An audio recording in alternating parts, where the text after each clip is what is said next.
Bonjour à tous.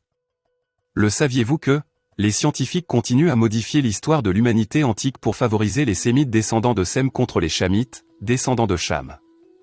Détail de toutes les communautés antiques dans la Bible. Même certains Chamites devenus africains par le colon continuent à faciliter les Sémites d'envahir le continent devenu Afrique en récompense la religion, dite abramique. Même Abraham qui n'était pas religieux, se retrouve, coincé dans des religions qu'il n'a jamais pratiquées. On ne manque que celui qui voit.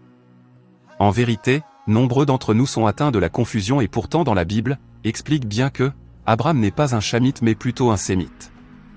Abraham, le père des Hébreux, n'a rien à voir avec les Chamites, Cananéens, et les Chamites dits égyptiens. Abraham était Sémite, fils d'Aram, lui aussi Sémite, leur déplacement s'effectuera dans le pendant de montée des Sumériens, en Mésopotamie, au environ de 2018 à 1943, avant la naissance de Jésus. Ou notre ère. Soyons logiques.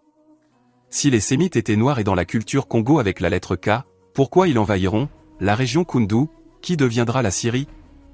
Les preuves sont bibliques, pour ceux qui veulent vérifier. Venez, on va discuter sur les vraies origines des Hébreux, Moïse lui aussi, né des Hébreux. Ces détails, dans la Torah et la Bible. La Bible n'est pas le patrimoine de l'homme devenu noir ou africain, en vérité la Bible a été écrite, à cause de la première culture civilisatrice Congo avec la lettre K de l'humanité antique, qui a commencé en Mésopotamie fondée par le premier roi de la terre. Ce premier roi n'est que Nimrod, Sinéar, Dieu soleil, Nimrod a transformé l'être humain à sa ressemblance. Et toutes les communautés, sont à l'image de Nimrod. En opposition avec les lois de la nature divine. Les détails de Nimrod est dans toutes les communautés avec le terme Amon, Amen, Amin, Ammoni en Lingala. C'est tout pour le moment. Abonne-toi et partage. Bokoko et Zabokoko.